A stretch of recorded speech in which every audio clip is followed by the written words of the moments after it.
একটু ধৈর্য ধরে শুনুন, হয়তো আপনার মনের ভিতরে মৃত্যুর ভয় চলে আসবে।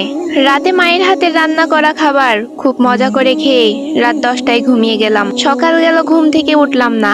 আরামে ঘুমাবো বলে মাও ডাকলো না। দুপুর হয়ে গেল, ঘুম থেকে উঠলাম না। এবার মা অনেক ডাকলো, আমি উঠলাম না। মা চলে গেল, একটু পর আবারও আসলো। এবার অনেক ডাকার পরেও না উঠায় মা অনেক বকলো, আমি তবুও উঠলাম না। এবার মা একটা থাপ্পড় দিল, তাও উঠলাম না। এবার মা হাত ধরে টান দিল, কিন্তু আমার হাত পুরো শরীর নিয়ে নড়ে উঠলো। শরীর আমার পাথরের ন্যায় শক্ত হয়ে গেছে।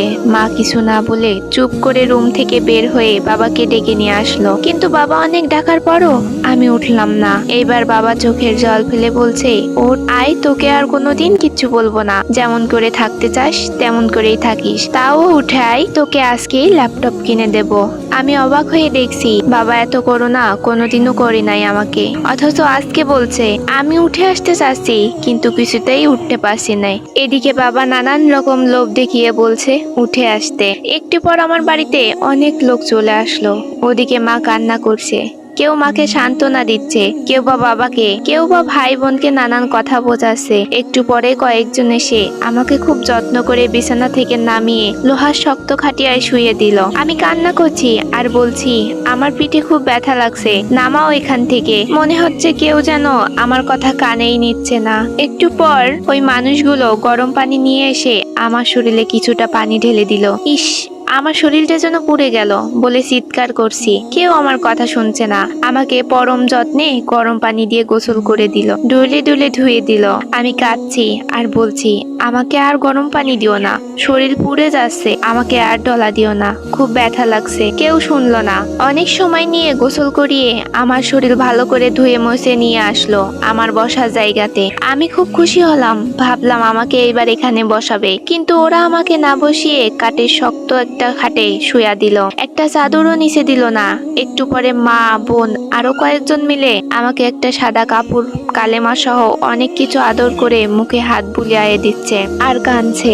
এত আদর কোনোদিন করেনি মা আমাকে। আমি অনেক করে বললাম কান্না থামাতে, কিন্তু কিছুতেই কান্না থামছে না। আমি এত করে বলছি কেঁদো না, মা কিন্তু কিছুতেই শুনছে না আমার কথা। একটু পরে কয়েকজন এসে আমার পা আর মাথাটা বেঁধে দিল। বললাম একটু খুলে দাও বাঁধন, কেউ খুললো না। মাকে সরিয়ে দিয়ে আমাকে নিয়ে যেতে লাগলো। মা কিছুতেই নিতে দিচ্ছে না আমাকে। ভাই বোন সব চুপ হয়ে কাঁদছে, আর কিছু বলছে না। কত করে বলছি ডিস্টার্ব করিস না আমাকে, একজনও শুনলো না, কেঁদেই চলেছে। একটু বেশি ঘুমালে বাবা বকা দিত, কিন্তু এখন বাবাও চুপ করে দাঁড়িয়ে চোখের পানি মুছছে, একটা বকাও দিল না আমাকে। মাকে জোর করে সরিয়ে দিয়ে কয়েকজন আমাকে নিয়ে অনেক মানুষের সামনে শুয়ে দিল একটা ছায়ায়। তারপরেই জানাজা পড়ালো আমার। জানাজা শেষে নিয়ে গেল একটু দূরে একটা মাটির গর্তে রাখতে। বাবা আর ভাই দুইজন মিলে মাটির গর্তে নেমে আমাকে কোলে তুলে নিয়ে ওই ছোট্ট মাটির গর্তে শুয়ে দিল।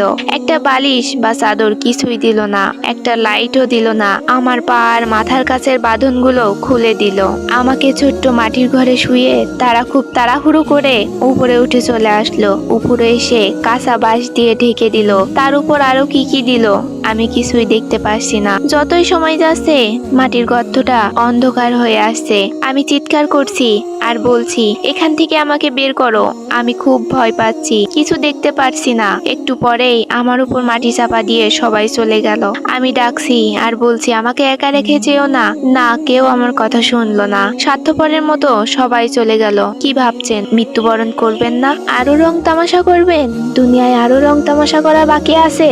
না, মৃত্যু কারোর বলে কে আসে না। মৃত্যুর কোনো বয়স হয় না, মৃত্যু নির্ধারিত সবার জন্য। সময় থাকতে তাওবা করো, সময় থাকতে আল্লাহর পথে ফিরে আসো। তোমাকে যেন চিৎকার করা না লাগে। হয়তো ব্যক্তিটা পাপিষ্ট ছিল, তাই সে চিৎকার করছিল। কোনো নেককার বান্দা মৃত্যুর পরে কখনো বলে না আমাকে এখানে রেখে যেও না, আমাকে এখানে রেখে যেও না। নেককার বান্দা বলে আমাকে দ্রুত নিয়ে চলো, আমার নির্ধারিত স্থানে তোমরা আমাকে দ্রুত নিয়ে চলো। হে আল্লাহ, আমাদের সবাইকে ঈমানের সহিত মৃত্যুদান করুন, আমিন।